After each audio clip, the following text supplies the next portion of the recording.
Welcome friends, इस video में आपको बताया जाएगा आपको वॉइस ओवर में क्यों एक होम सेटअप की जरूरत है, मतलब वॉइस ओवर रिकॉर्डिंग सेटअप।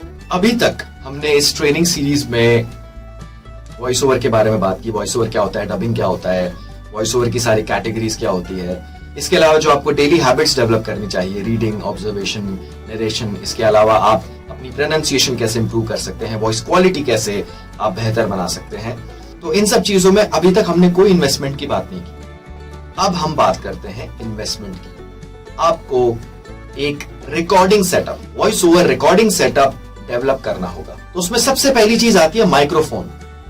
देखिए, ये जो आप पढ़ते हैं स्क्रिप्ट को, जब आप वॉइस ओवर फील्ड में आ जाते हैं प्रोफेशनली, तो इसका मोबाइल से काम नहीं बनने वाला।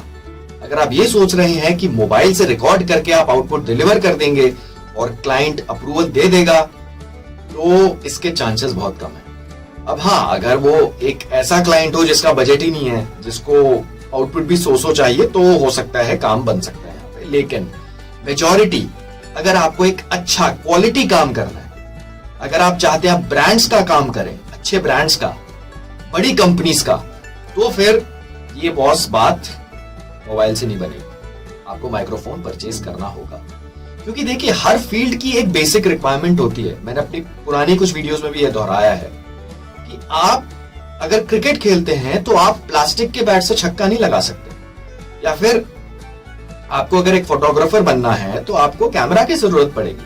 तो हर फील्ड की एक बेसिक मिनिमम रिक्वायरमेंट होती है, तो यहां पे वो है माइक्रोफोन। देखिए, माइक्रोफोन ऐसा नहीं है कि आपको लाखों रुपए खर्चने की जरूरत है। अगर मैं सिर्फ माइक्रोफोन की बात करूं, अगर हम रिकॉर्डिंग सेटअप में देखें, पहला एलिमेंट माइक्रोफोन, तो आपका लगभग ये 5,000 से 10,000 के बीच में एक अच्छा खासा डिसेंट माइक्रोफोन आ सकता है। वॉइस ओवर रिकॉर्डिंग सेटअप में माइक्रोफोन के अलावा बाकी की चीजें क्या हो गई? Microphone stand, headphones, pop filter, और इसके अलावा जब आप आउटपुट को रिकॉर्ड करते हैं तो उसको एडिट कहां पे करोगे? लैपटॉप या फिर डेस्कटॉप का सिस्टम भी हो सकता है। तो ये बेसिक चीज आपको चाहिए। इसके अलावा साउंड प्रूफिंग मटेरियल। देखिए, जब मैंने अपनी जो मेरा पुराना सेटअप था उसमें मतलब पहले मैं दिल्ली में रहता था, तो मैं शिफ्ट हो गया हूं अहमदाबाद।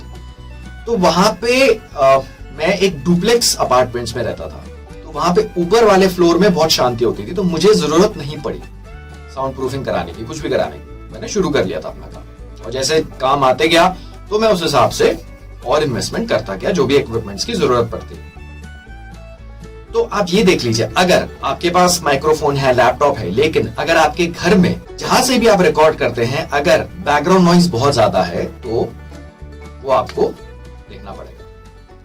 क्योंकि अगर आउटपुट में बहुत ज्यादा बैकग्राउंड नॉइज है, जिसको आप एडिटिंग करने के बाद भी नहीं निकाल पा रहे पूरी तरह से, तो वो क्लाइंट्स अप्रूव नहीं करेंगे। तो आपको ये भी ख्याल रखना पड़ेगा।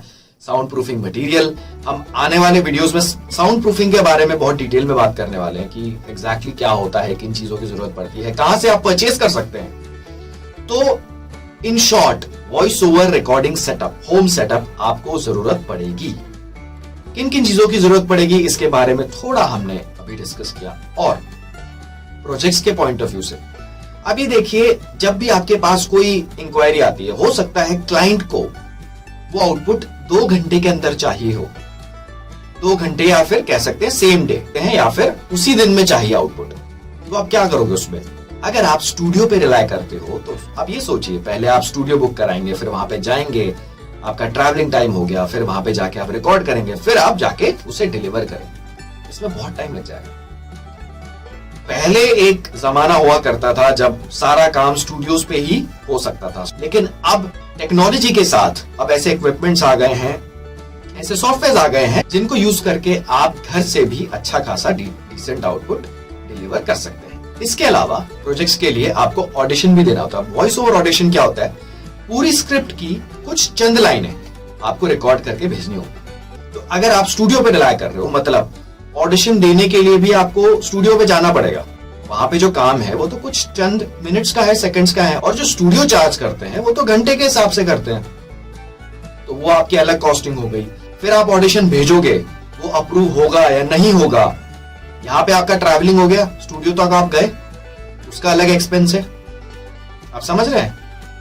तो स्टूडियो पे रिलाय करना ठीक नहीं है। अगर आपको एक्चुअली में, और खास करके अगर आपको इसे फुल टाइम करना है, तो बॉस बात नहीं बनेगी। स्टूडियो पे रिलाय करने से काम नहीं होगा, ना ही स्टूडियो पे रिलाय करने से होगा, ना ही मोबाइल से काम चलने वाला है। तो ये मैं आपको बहुत क्लियर बता रहा हूं, आपको एक रिकॉर्डिंग सेटअप की जरूरत होगी।